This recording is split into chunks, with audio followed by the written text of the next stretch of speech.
azo toerana ry afaka malala efa novakiny mpampon'andriamanitra teo ny ten'andriamanitra ary fa notononina ny tonombavaka mpahirezana antsika amin'izany ten'andriamanitra zany hitarian'andriamanitra lalana antsika dia mbola hitombo lalandava amintsika ny fahasoavana sy ny fiadanana avy amin'andriamanitra ray sy jesosy kristy tompontsika ao amin'ny fahalalana ny teniny amen. Hosodontsika avy eo amin'ny Agay toko faharoa ilay efa novakina teo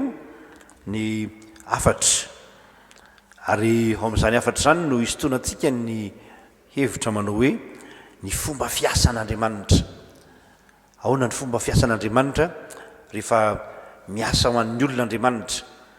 rehefa mampiasa olon'andriamanitra, rehefa mampirisika antsika hiasa andriamanitra. Ahoana ny fomba fiasan'andriamanitra? Raha tarafina amin'ny tantaran'ny fahababoana dia manana ny fomba fiasany andriamanitra. Misy ny antsoina hoe PCR, mitovy amin'ilay malaza amin'izao fotoana izao ny fanaovana test. PCR an'andriamanitra amin'io resaka fahababoana io. Ka talohan'ny fahababoana andriamanitra dia mampiasa ny antsoina hoe punition, famaizana, zay mpe. Ary nandritry ny fahababoana andriamanitra dia nampiasa ny antsoina hoe fampahirezana na fampiononana na antsoina hoe consolation, zay ny se. Ary aorianany fahababoana andriamanitra tahaka izao atrehantsika ao amin'ny bokyny Agay izao dia mampiasa ny antsoina hoe fanarenana na ny antsoina hoe restauration. Andriamanitra mameriny indray na manariny indray ny firenena na ny tempoly amin'ny laoniny. Ity dia miresaka ny amin'ny fanarenana. Zao zany dia aorianany fahababoana zao. Tonga avy any am-pahababoana ny olona zay notarian'ny mpanompon'andriamanitra dia ampahirezina anarina ny tempoly. Ary rehefa miresaka hoe fahababoana mantsy dia tsy misaraka amin'ny fahababoana ny faharavana. Rava ny tanàna, rava ny tempoly, rava ny fomba mpivavahana, zany hoe tsy nisy tsony ny fampivavahana. Ary mitovitovy amin'izany ny ainantsika teo, na dia tsy rava aza ny tempoly dia tsy nivavaka tsika, tsy afaka nanao fomba mpivavahana samihafa taty amin'ny fiangonana. Dia misy ny fanarenana tsy maintsy atao ao anatin'izany, amin'ilay hoe restauration zany tsika izao. Ary hoe relance ihany koa raha zay no ilazana azy. Zany zao no resahana be any mpitan-dranomasina any, relance économique, relance sociale, etsetraetsetra. Fa io fanarenana io dia ahitantsika koa ny fomba fiasan'andriamanitra. Ahoana ny fomba fiasan'andriamanitra? Zay tokony ho raisitsika ho toy ny baiko, raisitsika ho toy ny filamatra amin'ny fomba fiasantsika fiangonana, amin'ny fomba fiasantsika mpanompon'andriamanitra. Misy zavatra anankitelo ny fomba fiasan'andriamanitra tazana atao amin'ny Agay. Ny anankiray dia mampahery izy, mampahery izy. Zay ny fomba fiasan'andriamanitra anankiray, zay fampahirezana zay dia fomba fiasan'andriamanitra zay. Andriamanitra tsy mba manan-kivy zany fa mampahery hatrany. Fa ny anankiray faharoa dia mampandroso izy. Andriamanitra tsy manao dia mianotra, miemotra, fa mampandroso hatrany makany aloha. Ary ny fahatelo dia ny hoe manome fiadanana izy. Zany ny fomba fiasan'andriamanitra, manao zay ampilamina izy fa tsy manan-korotan-javatra akory. Voalohany mampahery izy. Manoloana ny alehiben'ny asa zay hoatrehan'ny Zerobabela mba amin'ny Josoa zanaky Jozadaka ozy izy mpisorona be sy ny vahoaka rehetra, dia mampahery Andriamanitra. Lehibe ny asa, tena lehibe ny asa. Ny fanorenana trano vaovao hosolony teo aloha no asa ampanaovin'Andriamanitra nyreto vahoaka nyreto. Ny dikany hoe manorina trano ny matoateny zay ampiasain'ny voambolany Hebreo dia sady miresaka fotodrafitrasa, infrastructure, no miresaka fototr'olona, miresaka ny olona zany. Satria ny teny zay ampiasaina na ny matoateny zay ampiasaina dia miteny hoe manorina, na mitaiza manabe manorina ankonana, zany ny dikany, manorina fianakaviana. Ka dia voavoaka ao avokoa na ny fanorena trano na ny fananganana ny tempoly, azahoana mameriny indray ny fomba mpivavahana, ny fampianarana ny olona ny tenin'Andriamanitra indray, mba ho tena olon'Andriamanitra ireto olona reto, mba tena hipetraka tsara ny fifanekeny eo amin'Andriamanitra sy ny olona. Andriamanitra tsy mivadika amin'ny fanekeny fa ny olona mety mivadika, dia ampianariny indray zany fifanekena amin'Andriamanitra zany izy. zany rehetra zany no miandry ao anatin'ilay hoe fanarenana ka dia mampahery ny olona andriamanitra mpaherezinaandriamanitra ny olona tsika hoe aorinan'izao zavatra zao tena mila ampaherezina na ny any amin'ny fianakaviana be dibe asa ny eto Madagasikara moa fa mbola tsy tena nisy karazana statistika mivoaka fa ny ampitany misy firenena zao hoe nirongatra be ny herisetra ao tokantrano nandritra ty karazana fiboany ty nirongatra be ny tsy fandriam-pahalemana fa rehefa tafavoaka ny olona tao anatin'ny fiboana dia lasa nanao zavatra hafa teny ivelany teny nandoro tranon'olona nandroba magazay nandoro fiara etseretsetra mbola raharaha be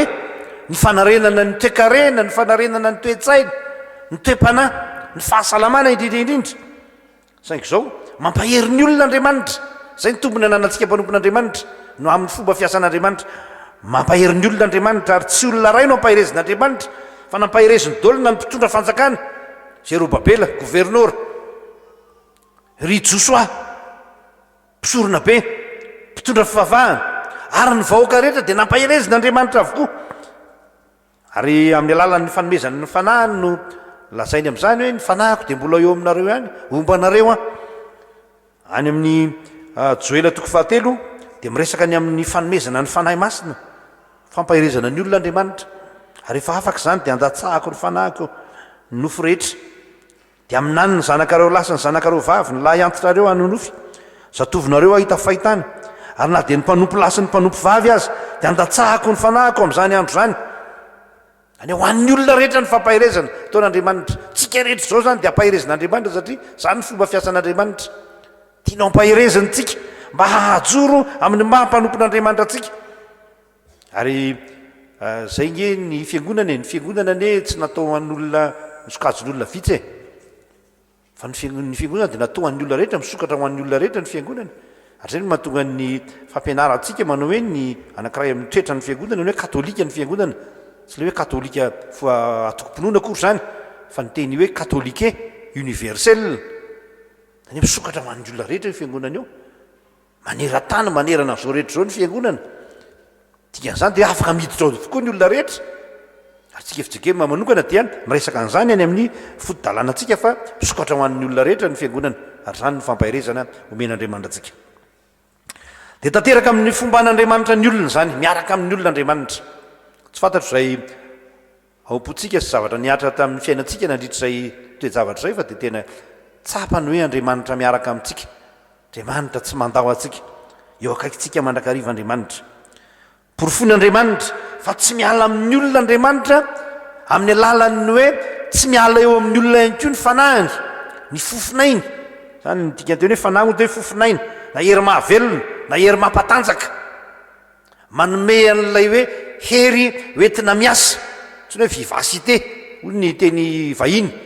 ka ahatonga ny olona ho mahery sy matanjaka zany ny zavatra zay ataon'andriamanitra ary rehefa miasa andriamanitra dia ny zavatra ataon'andriamanitra dia ny hoe mahatonga ny fanahintsika ho velombelona tsara tsy olona mitsipozipozy tsy olona zara fa velona fa ho velombelominy ny fanahinareo velombelomika ny fanahinareo hoy izy eo amin'ny Isaia 1:5 ka raha miteny andriamanitra zany eo amin'ny ty agay ty manao hoe miasa ianareo ataovy ny depoly dia tsy hoe mibaiky fotsiny andriamanitra hoe ataovy ny asa fa manome hery izy fa omeny atsika ny hery ampy hoentina miatrika izany andriamanitra mampahery izy fa tsy mijanona amin'ny fahamaizana sy ny fampiononana fotsiny tsy le olona zany miteny fotsiny amin'ny hoe maherezinareo tsy olona tahaka izany ny andriamanitra tsy hoe mionononareo samy mahery fa andriamanitra dia manao zavatra mihitsy fampaherezana ny olona ary zany ny fomba fiasan'andriamanitra zany manefy olo mahery andriamanitra manefy olo mahery andriamanitra ary manerana soratra masina dia hitantsika an'izany tantarany Gideona tantarany Mosesy tantarany Josoa Jesosy Kristy indrindraindrindra lay mahery amin'ny teny sy ny asa ho ny soratra masina dia manefy atsika koa izy ho tahaka izany olo mahery fa mampahery andriamanitra ary zava-dehibe zany dia hoy ny soratra masina hoe miampihery eny am-pandehanana izy ny mpanompon'andriamanitra dia tsy mba olona hoe mireraka eny an-dalana fa miampihery eny am-pandehanana zay voalohany faharoa mampandroso andriamanitra zay fomba fiasany rehefa miasa andriamanitra dia mampandroso izy hiteto fa atao amin'ity soratra masiny ity fa tsy mba fomba n'andriamanitra ny miemotra fa ny fomba n'andriamanitra dia mandroso hatrany dikatsika amaky izay voasoratra ao amin'ilay agay toko faharoa manomboka eo amin'ny andininy fahenina dia maka eo amin'ny andininy fafitotsika fa izao ny lazain'i Jehova amin'ny anaran'i Jesoa tompony maro ny ray maka koa raha afaka kelikely dia ampiororoiko ny lanitra sy ny tany ary ny ranomasina sy ny tany maina ary ampiororoiko koa ny firenena rehetra ka ho avy zay iriny ny firenena rehetra ary ho fenoko voninahitra ty trano ty ho Jehova tompony maro dia mandingantsika makary amin'ny andininy fahasivy ho ny voalaza ny voninahitry trano ty any aparany dia maninona ozy izy lehibe noho ny tany aloha ho Jehova ny tompony maro tsy hoe hiakely fa hialehibe ary raha nanontany Mosesy fa izay hoe ahoana ny ataoko fa indro manenjika any eo aloha misy fahavalo aty arina misy fahavalo dia zao ihany ny baikon'Andriamanitra hoe lazao ny zanak'Israely mba androso Andriamanitra mampandroso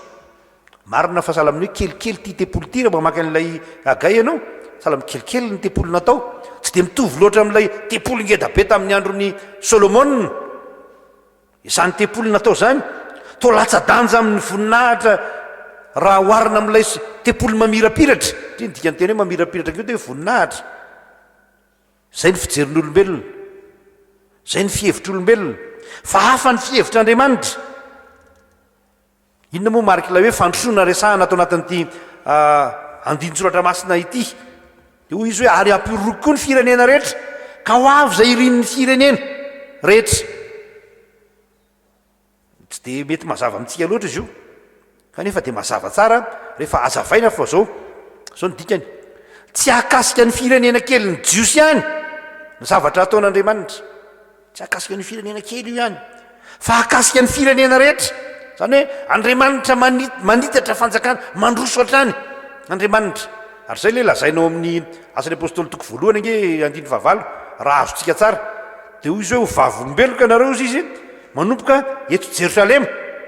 dia mikisaka makao Jodia dia mikisaka makany Samaria dia mikisaka makany hatrany aparany tany zay le hoe Andriamanitra mandroso Andriamanitra tsy miemotra Andriamanitra hatrany amin'ny farany tany ny tanjona ary na dia ao anatin'ny zavatra iverin'ny olona hoe mafy azy satria voasambotra Paoly apôstôly nampijaliana migadra dia ao koa no hitondran'Andriamanitra ny olona fa mazava ny teniny tamin'ny Paoly hoe hitsangana eo anatreny Kaisara ianao izy Kaisara ny Roma any anaty lapa-panjakana any fa ho tonga any ny olon'Andriamanitra noho ny fahasoavan'Andriamanitra na dia ao anatin'ny sarotra azy ary ny mpandinika dia milaza hoe ity faminaniany agay ity dia miresaka ny fiavian'ny Mesia ihany koa zay ho mpamonjy ny firenena rehetra fa tsy mpamonjy ho an'ny Israely rery ihany fa mazava ny lazain'ny soratra masina fa amin'ny jiosy dia avy eo amin'ny jentilisa ihany koa ny famonjena androso voninahitra ilay tranokely vaovaon'Andriamanitra ho fenoko voninahitra ho ny filazany azy dikany teny hoe fenoko voninahitra dia hoe ho feno hery sy fahamasinana izany tranokely zay no heverina fa ho kely zany ka rehefa fenony voninahitr'Andriamanitra zany dia anjakan'Andriamanitra zany tranokely zany atao amin'ny Israely rehefa feno voninahitr'Andriamanitra ny tempoly dia tsy afaka niditra taona dia nipisorona azy ao amin'ny tantara faharoa toko fahafito andininy faharoa dia ahitantsika an'izany ka ho takona ny voninahitra ilay tempoly mihezinezina fa izay ho takona ny ampiasain'ny voambolana moa dia hoe takany hoe fanakonam-bolana na fanakona masoandro tsy hita fa any ambadika any ny voninahitra ilay trano taloha fa ity vaovao ity kosa dia hezinezina ny voninahiny ahoana mampihezinezina ny voninahitra ty trano kely ity ny alehibe ny voninahitr'Andriamanitra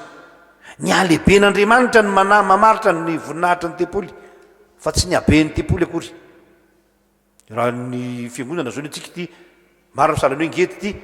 fa mbola misy ngedy anoho ity any ambanivohitra be any azy misy fiangonana goavana be mahazaka olatra any amin'ny 3 arivo na mihoatra n'izany azy ka tsy zay no amarita anazy fa Andriamanitra dia mampandroso hatrany ka ny voninahitr'Andriamanitra rehefa ao zany Andriamanitra dia mandroso voninahitra ny fiangonana mandroso voninahitra ny asan'andriamanitra ary zay no ataon'andriamanitra amintsika na dia misy aza ny sarotra tsy hoe dimapolo ny olona afaka mivavaka dia hoe miaina ny voninahitr'andriamanitra satria tsika rehefa mivavaka mahatratra arivo mahery fa ilay fisian'andriamanitra ilay fanatrehan'andriamanitra dia zava-dehibe ary ny an'andriamanitra rehefa mamaky an'ity texte ianao dia mahitany hoe any aparany any ozy izy ny olona rehefa mandroso makany aloha any arakaraky ny ahelan'ny fotoana dia mimiena ny hery mimiena ny voninahitra miantitra ny olona fa ny an'andriamanitra kosa arakaraky ny mahelan'ny fotoana dia misandratra ny voninahitr'andriamanitra mandroso ny voninahitr'andriamanitra miahita hatrany fa be voninahitr'andriamanitra ry afaka malala fomba fiasan'andriamanitra zany ary mba ho fomba fiasantsika koa mandroso hatrany tsika efa tsy miemitra amin'ny finoana aza mba miemitra zany amin'ny finoana aza mba misalasala amin'ny zavatra atao rehetra mandroso hatrany fa tsy hoe resaka olombelona ity raha resaka fiangonana io ke raha resaka olombelona io raha nikatona nandritra n'izay firyvolan'izay efa tsy hitantsony io e fa ty dia resaka andriamanitra ity ary rehefa miresaka hoe andriamanitra ianao dia jehovah tompony maro no lazainy ty agay ity fa momba n'israely momba antsika zany hoe andriamanitra mahery andriamanitra tsy toa farany aona koa fomba fiasan'andriamanitra manome fiadanana izy zany fomba fiasan'andriamanitra andriamanitra tsy mba andriamanitry ny fikotranana fa andriamanitry ny fiadanana andriamanitry ny fiadanana izy 3:20 nisan'ny teny hoe fiadanana ao amin'ny baiboly malagasy 3:20 no isan'io ary rehefa ampitomboana roa 3:20 dia 900 sy 300 mitovy isa amin'ny taona ny andro ao anatin'ny taona ka mahafinaritra dia zao ny kamarony teny hoe fiadanana io dia firariana fiadanana avy amin'andriamanitra ny akamarony tena antonasan'andriamanitra ny dikan'izany ny manome fiadanana tena antonasan'andriamanitra io tena ataon'andriamanitra ho toy ny adidiny amintsika zanany mihitsy zany hoe manome fiadanana zany jesosy dia nilaza hoe ary nalahelo rehefa tsy nentina ndray le fiadanana sy nalala ny andro namangina azy ny israely raha mba nahafantatra mantsy ianao na dia amin'ity andro ty any azy zay momba ny fiadanana fa ankehitriny miafina amin'ny masonao zany lioka 7:20 andininy 2:20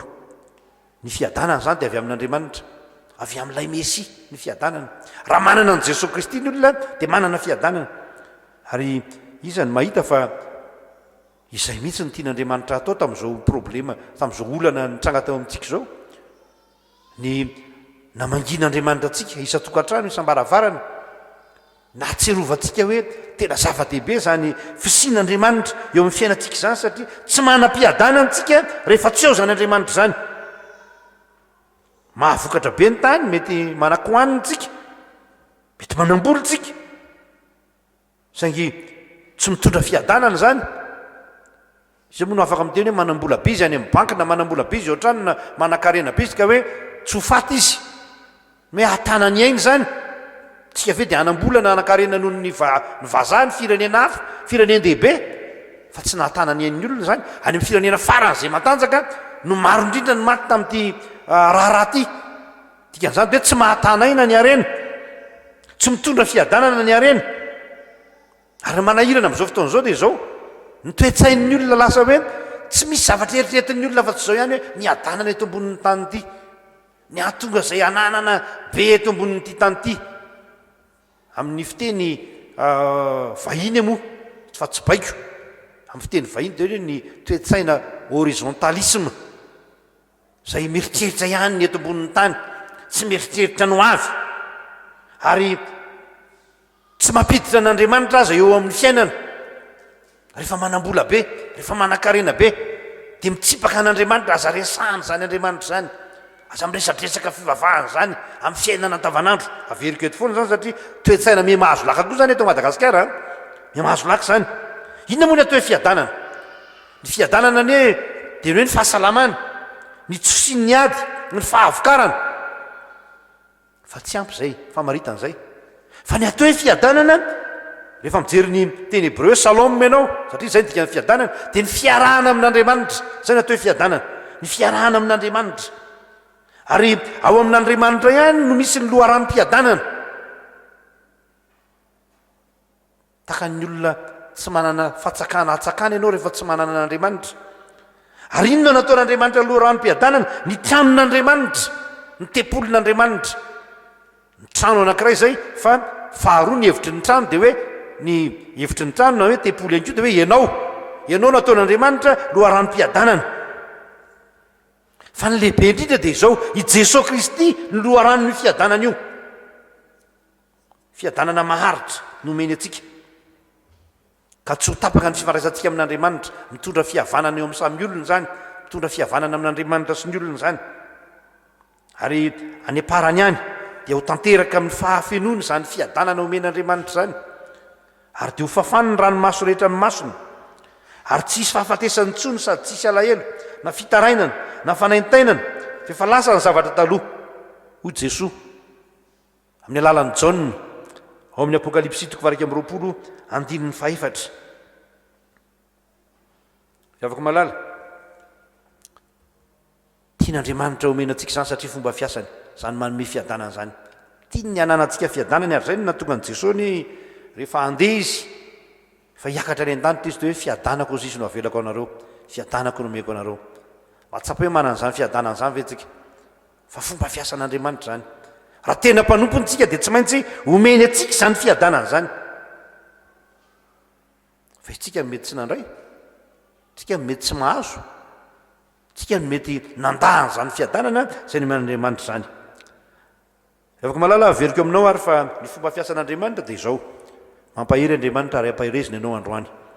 mampandroso andriamanitra fa tsy mampihemitra anao, mandrosoa hatrany ary manome fiadanan'andriamanitra.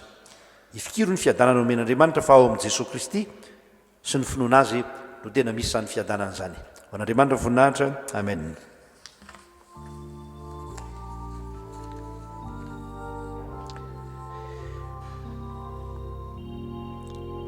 Vavaksika